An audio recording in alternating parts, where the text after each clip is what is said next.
Hello everybody, welcome back to another episode of Basics with Blake. We're going over the third of Reuben Fine's 30 chess principles. This one is to develop your knights before your bishops. So again, going over Paul Morphy's games. He's white in this game. This is played in Paris, 1858. And he's playing against two people actually in a consult. They're consulting with each other. It's the Duke Karl of Brunswick and Count Isoard Vavenargue, I believe. Yes. And this is also known as the famous Opera House game. Okay, so we have knight f3, starting with the knight before the bishop, following our other rules to develop with threats.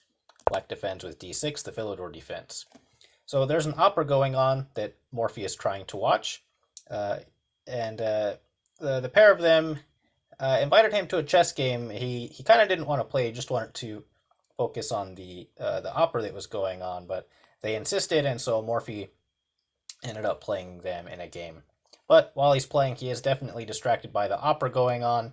And during this opera, a lot of the performers are actually distracted by the chess game that's happening between them because they have this kind of a box, and no one's really sure what's going on inside the box. No one actually knew it was a chess game, but everyone was trying to look over and take a peek inside this box, the Count's box.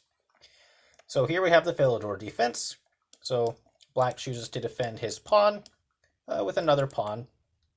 Most people don't choose this because it doesn't exert the same control of squares that White has controlled with this knight. So White controls e5 and d4. Black, however, has only controlled the e5 square. Plus, another drawback is a piece gets blocked off. This bishop can only move to the e7 square. He can't move out here to c5 or maybe b4 if there's a knight to attack. So the bishop cannot really help control the center quite as much. It's a solid opening, but you don't quite get so much space and room to move around for Black. Not a whole lot of attacking chances. So for that reason, most people like to play knight c6. It controls the same center squares, and you're still following the rule knights before bishops. Okay, so because Black has not controlled this d4 square, White's going to go ahead and put his pawn there. He's already got some center control with his knight. So if Black were to capture, White could capture back with his knight, no problem. And of course, there are other ways to continue.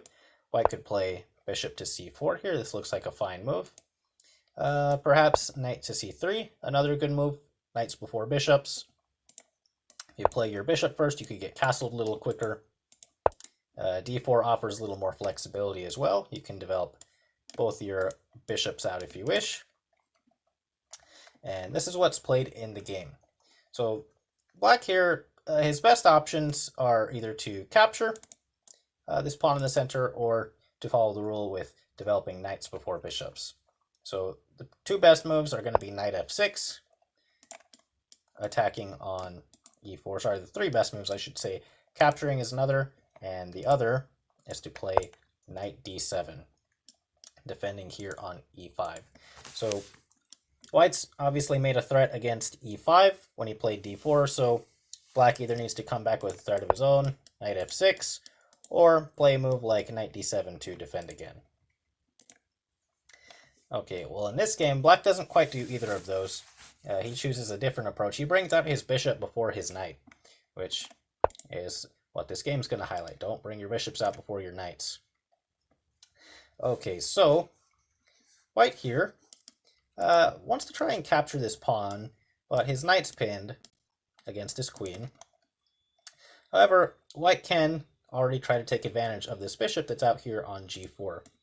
So he could play d takes e5, and if Black were to respond with a natural move like capturing back with his pawn, well, now this d file has been opened up. And the knight that's being pinned to the queen can be unpinned when White plays queen takes d8 check. King takes d8, and this knight's free to move around. Now he can capture on e5, where he's both won a pawn, and he's threatening the bishop and the fork on f7. So Black will have to play a move like bishop to e6 to defend. And White can simply be happy that he has a pawn up in this position. So Black's a little wiser than that. He sees he doesn't want to lose the pawn there. So he's going to get rid of this knight before it becomes a problem for him. He plays bishop takes f3. So how should White capture this bishop back, he actually has two options: queen takes or g takes. So there's maybe not a right answer here, but there are definitely good reasonings and bad reasonings. You can play queen takes f3. This was Morphy's move. It helps you to get a piece developed, and the game continued d takes e5. This is also a favorite move of Bobby Fischer's. He was a great fan of Morphy's. He studied him a lot. But the first world chess champion, Wilhelm Steinitz, actually suggested to capture with the g-pawn. Now, it's usually not every day that you want to try and get your two pawns doubled like this. This is definitely an endgame weakness.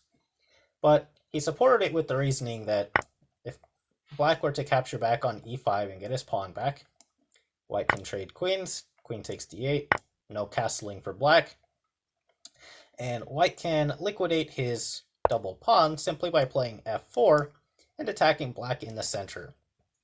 And black here has a pretty tough time figuring out how to continue. White's two bishops are going to rule this open board. They have a lot of space to move around. So for example, one line which might lose for black is a very simple looking knight f6. It brings your knight out. It looks like it's even making a threat against white's pawn. But again, this is a losing line. We'll look at all the forced moves. There's a capture here on e5, and if black captures back on e4, well, now we see this knight is weak. Another piece that's weak is the b7 pawn. They're on a straight line on this long diagonal. So bishop to g2 is going to win some material here. Black can defend with the pawn, but white can now take en passant, and black can either leave this knight here and lose it, or if he moves it, he's going to lose this rook instead. So for that reason, Steinitz actually suggested taking with the g-pawn and then moving it up to f4 to get rid of the double pawn weakness. But of course, Morphy's playstyle is to try and get more pieces out and try to make quick attacks using all the pieces that he can. D takes e5. And here we're going to continue with the rule from the last video: develop with threats. Right now we can make a threat to checkmate against black. White continues bishop c4, threatening to checkmate on f7. So black should find a good move to block this. And the game, black played knight to f6. And Morphy found a very nice move to continue attacking. On first glance, it looks like a fork, but Morphy's intention is not quite to make a fork. So Morphy's move is queen b3, attacking the b7 pawn, which is weak, and again renewing the threat on f7. So it looks like there is a fork here, and you definitely could take one of these pawns on your next move and be happy with that. But Morphy is not a pawn grabber. He's not going to go and grab this pawn here on b7. If he does that, well, black could end up trading queens with a move like queen to b4 check, queen takes, bishop takes, check, and black is a pawn down here, but he looks like he's getting his development completed, and he can definitely lose a lot slower being a pawn down than he would if Morphy were to attack his king. So white could block the check however he wants, but in this case, white's actually not going to grab the pawn. He doesn't want that to happen. He's going to block this check before it becomes a problem for him. So there's a couple ways to do it. We could bring the bishop out to block on d2. Well, this is going to violate the rule knights before bishops, of course. Our bishops are a lot more flexible than this. With our knights, going back to the start of the game, there's usually only two spots they want to go to for white. There's f3 and c3. Those two control all of the center squares.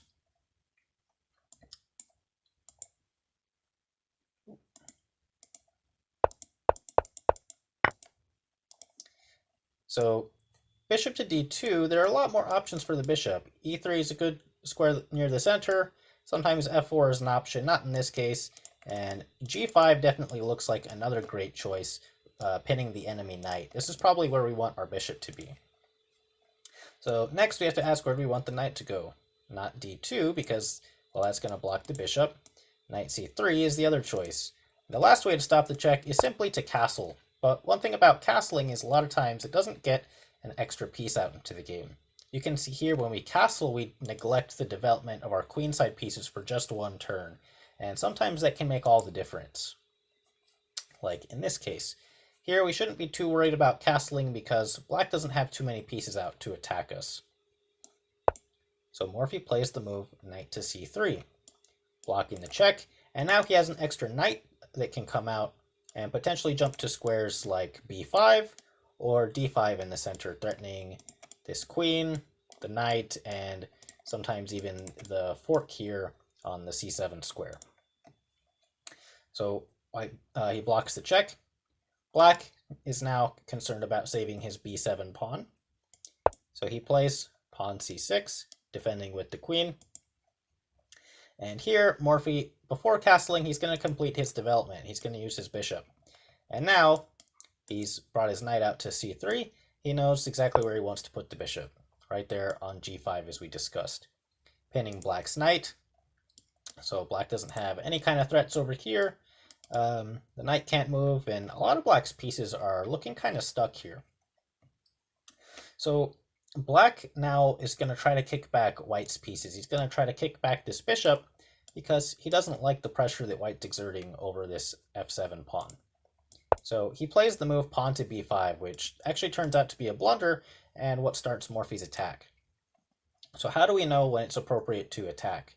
Well, you can simply go back to the three basic things. You can ask who has better center control.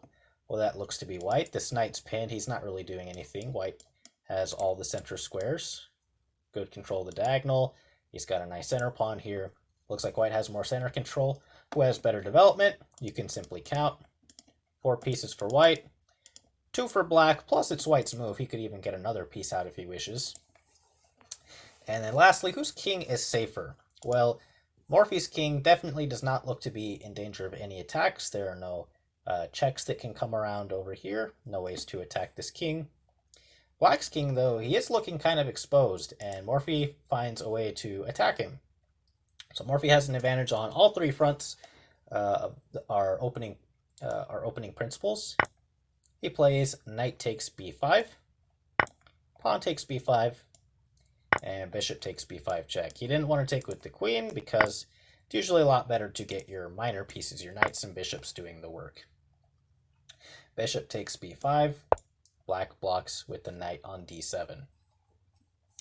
Okay, so Morphy sacrificed a knight for 2 pawns, but take a look at black's position. His knight on d7 is pinned. His knight on f6 is pinned. His bishop on f8 is stuck. The rook on h8 is stuck. And the only pieces that can really move are the queen and maybe this rook on a8. But Morphy's going to find a way to make this rook move again. So Morphy needs to bring out more pieces to finish off this attack. The only pieces we have left are these rooks. So we're going to try and find a way to bring them in as quickly as possible. So now Morphy's going to kill 2 birds with 1 stone. He wants to get the rook on the d file. And he's going to get his king a little safer while he's at it. He's going to castle queenside. And when he castles, he's also connecting his 2 rooks. So the other rook on h1 could swing over somewhere over here, which is another reason to castle rather than just playing rook d1. So we're connecting our 2 rooks. Okay, so the knight on d7 is attacked again. There's our 2 attackers, okay, the bishop and the rook. The knight on f6 isn't defending. Remember, it's pinned. So really the queen is the only defender, but she doesn't want to defend against a bishop and rook. So black should bring another piece over to defend. Now he plays rook d8. Another black piece is pinned. And at this point, Morphy is going to start his game-finishing combination. All the while, the mayhem going on in the opera is happening. Everyone's trying to peek into the box, and Morphy's still just trying to watch the opera. His back's probably turned half the time. And he comes up with a great move. He really wants to get this rook into d1 to help finish off the attack, but the rook on d1 currently is already in the way. So he plays rook takes d7, making way for the other rook to come in. Okay, when black recaptures, his rook is pinned, so it's definitely not going anywhere. And Morphy now continues, rook d1, attacking this weak point on d7 once again. Okay, so black is going to try and wiggle his way out of here. He plays queen e6, offering a trade of queens, and trying to free up his bishop here on the f8 square. But Morphy, however, is going to be not so easily tempted to give up his attack. In fact, he's got a game-winning combination. It starts with bishop takes d7. Okay, the knight's not pinned, so he can play knight takes d7. And the next move from Morphy is a brilliant move, not one that most people look at. He plays queen b8 check, forcing the knight to capture, and then checkmate in one with his only 2 pieces remaining, rook d8, checkmate. So here's the first example of why not to bring your bishops out before your knights. So back in this game, one move black could have tried differently was the move queen to f6. And I mentioned earlier that Bobby Fischer was a great fan of Morphy's and he studied him a lot. He played in a simultaneous exhibition one time where 2 of his players played this move, queen to f6, which might be the better move over knight to f6. So Fischer continues, somewhat similarly to Morphy, queen to b3, attacking this pawn. Not quite a fork though. His opponents played b6 to save the pawn, and he continues knight c3, threatening to jump into d5 or even b5. So his opponents play c6. And there are a couple of ways to continue here. I believe one of them is even to play the surprising move knight to d5, which has a lot of complications, attacking the queen, threatening this fork, and if you capture, your rook is kind of stuck. But Fischer chose a different line. He played the move bishop to g5 in the view that if the queen were to capture here, he could capture it on f7 simply, check, and wherever this king moves to, he can capture on g8 and simply have an extra pawn.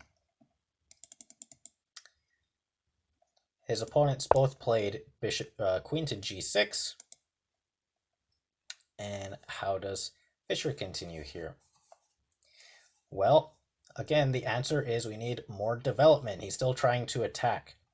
So he can't quite castle queenside like Morphy does because then this capture comes with a check. But he can bring a rook in, rook to d1. Now threatening the same mate that we saw from Morphy over here on the d8 square. And after, let's see, no, not quite knight to e7, he plays bishop to e7. After this move, Fischer trades off. And now, white's superior development is going to come crashing through here. It should become really apparent. So there's a very nice combination if you want to pause the video and try to find it. But the move here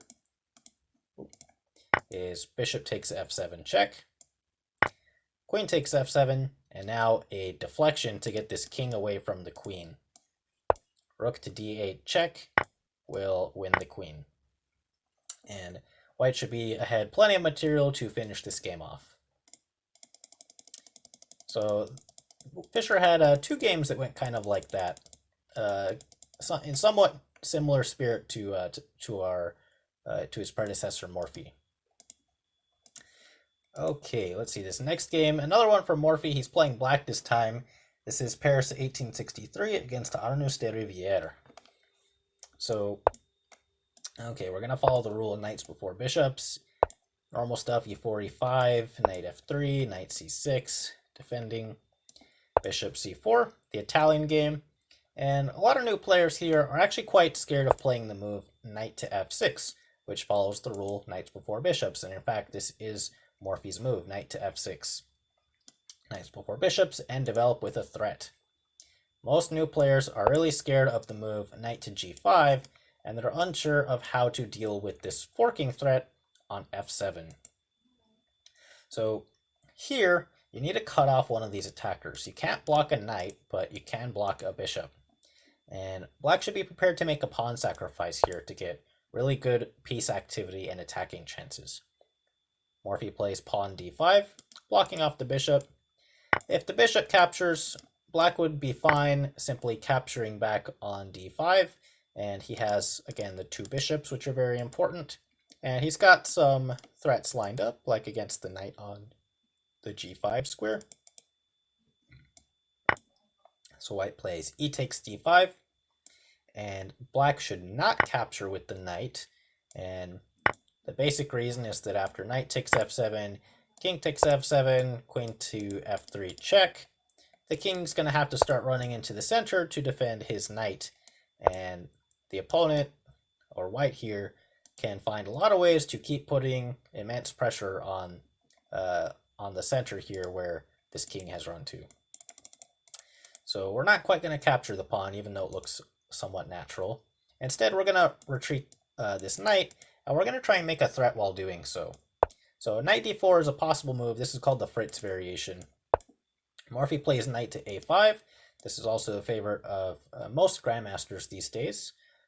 So knight to a5, attacking the bishop, and most of the time these days, white players will play bishop b5 check, pawn c6, takes, take back with the pawn to make a threat, and this bishop usually has to go somewhere like e2, and black can continue kicking the white pieces out of the position.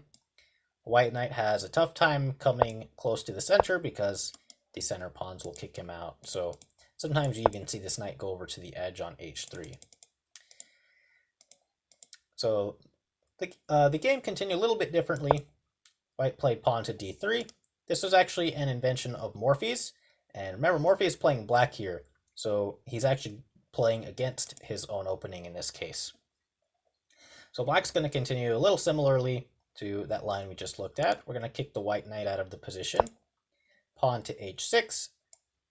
White plays knight to f3, intending to gain time by attacking this pawn. So he's hoping black will slow down and simply defend. But this move actually does not gain time against the pawn. Black can play pawn to e4 here, attacking the knight. White can't capture with this pawn because then his bishop will hang. So white either has to move the knight again, which is really uncomfortable, or in this case, he's going to pin it, which is actually the main line for this d3 move. So queen e2, pinning the pawn, and he's also threatening to capture now with the d3 pawn because now the bishop will be defended by the queen. So black should get rid of that threat before it happens. He's going to give away his knight on the edge for the bishop that's near the center. Knight takes, pawn takes. There's no more pawn takes pawn, so this pawn on e4 is pretty secure in the center, and it's not going to be captured. Okay, time for black to develop another piece. We want to castle as quick as possible, so let's get the bishop out. So where should the bishop go? Well, let's put him near the center. Bishop c5, very active square, targeting the weak f2 pawn. Okay, so white now sees black is going to castle, and after black's king gets out of the way, this pawn is no longer pinned, so he's going to make a threat on the knight.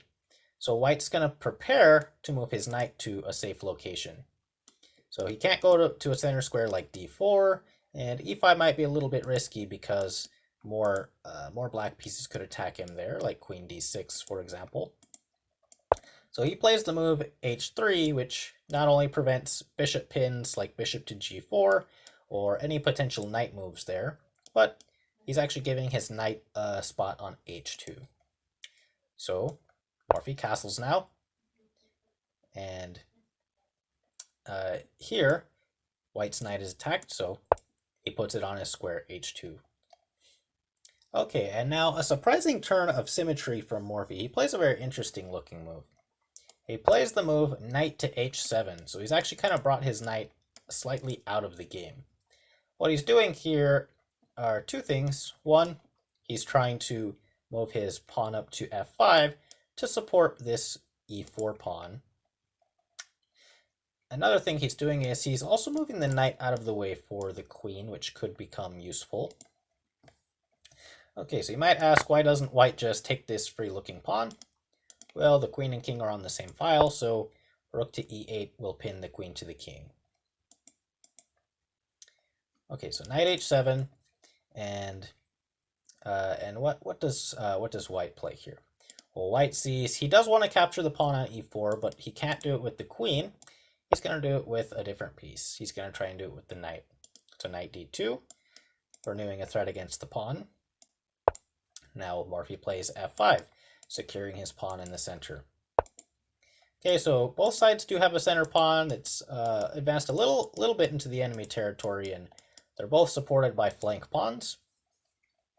One difference, though, is Morphy's pawns here are a little closer to white's king than white's pawns are to Morphy's king. So Morphy's attacking chances might be looking pretty good here. Now white probably should castle on the queen side and try and get away from these pawns, but instead he's actually going to end up castling on the king side. So we'll see how the game develops. Knight to b3, attacking the bishop. And when Morphy moves this bishop, he should be careful. Don't go back to b6. Although you're on the same diagonal, keep looking at the threats your opponent can make. A move like c5 is going to simply win the bishop. So Morphy puts the bishop on the next best square, which is d6. And it's also targeting the knight on h2. So probably best for white is to play something like bishop to d2. Not quite bishop to e3 because the pawns are going to keep marching forward and attacking. So bishop d2 and then get castled queenside away from some of the white attackers. But kind of like in the first game we saw for Morphy, his opponent castles right into the attack where his pieces are pointing. So Morphy's got this bishop pointing here at the knight. He's actually going to get rid of that knight before it helps to defend. So takes and takes back. And in some senses, we're back in the opening phase of the game here. You can see black does not really have a whole lot of development. His bishop is stuck back here, and the knight on h7, again, is not so far into play. So we go back to our opening rule. Which one do we want to get out first? Well, the rule, of course, is going to be knights before bishops. So Morphy's thinking of how he's going to get his knight out into the game. So he's actually going to start with pawn to f4. And now white thinks that he can grab this e4 pawn because there's no more rook to e8, which pins the queen. But there is now this developing move, knight to g5, which develops with a threat. So Morphy's given up another pawn to get his pieces farther in once more. Okay, so knight comes out. White plays queen d4. And now the kingside attack that Morphy has started is going to become really apparent. And white's position is going to come crashing down after knight f3 check. A brilliant move, sacrificing a knight to open up these pawns so that black can get at white's king here. Morphy needs to bring some more pieces over. Queen to h4, making a threat against h3. And well, what can white do? His king is pretty stranded here, and there aren't a whole lot of white pieces over there to help him. He's going to try playing rook to h1. Maybe he hopes the rook can try to defend the pawn, but that's not quite the case. So time to look ahead a little bit. We can capture with the bishop or the queen. If we capture with the queen, though, it looks like the white king gets to escape. King to g1, and sure, maybe you can take another pawn, but it doesn't quite look like there are any checkmates over here. And the white king will get to escape over to the f1 square. So instead, Morphy decides to take with the bishop, cutting off this escape route over to f1. And at some point, if Morphy moves the bishop, there's a discovered attack against the king, which could line up some really good opportunities for Morphy. Okay, so white's move. He wants to get the other rook to defend somewhere, although it's not going to do a great job of defending. So he plays bishop to d2. Bishop has no other squares. He's simply going to move out of the way. And Morphy needs more pieces to finish off the attack, so he's going to do just that, bring in another piece with rook to f6. If you're ever in doubt, the answer always seems to be simply more pieces. So rook to f6, and now white makes his final blunder, rook a to g1, and there's checkmate in one from Morphy. If you want to take a second to find it, Morphy plays bishop to f1, checkmate. So the bishop still controls g2, and the queen takes away the rest of the squares. It's really hard to say what white should do otherwise, because Morphy is still going to play rook to g6, cutting off the g1 square, and then bishop to f1 with a checkmate. But we can see that this rule knights before bishops can even apply when we're a little farther in the game, even over here around move 15 or so, when we needed to bring back one of these pieces into the game. Morphy decided he needed to find a way to get the knight in first. And he did that with this pawn sacrifice that perhaps white didn't have to take, but if he doesn't capture this pawn here on e4, the black pawn is going to simply march up to f3 and continue to attack white's pawn structure over here. So those are actually the only two games in the book. The example I gave from Fischer was just one that I've seen around. So that'll do it for this video. Thank you all for watching, and I hope to see you guys next time.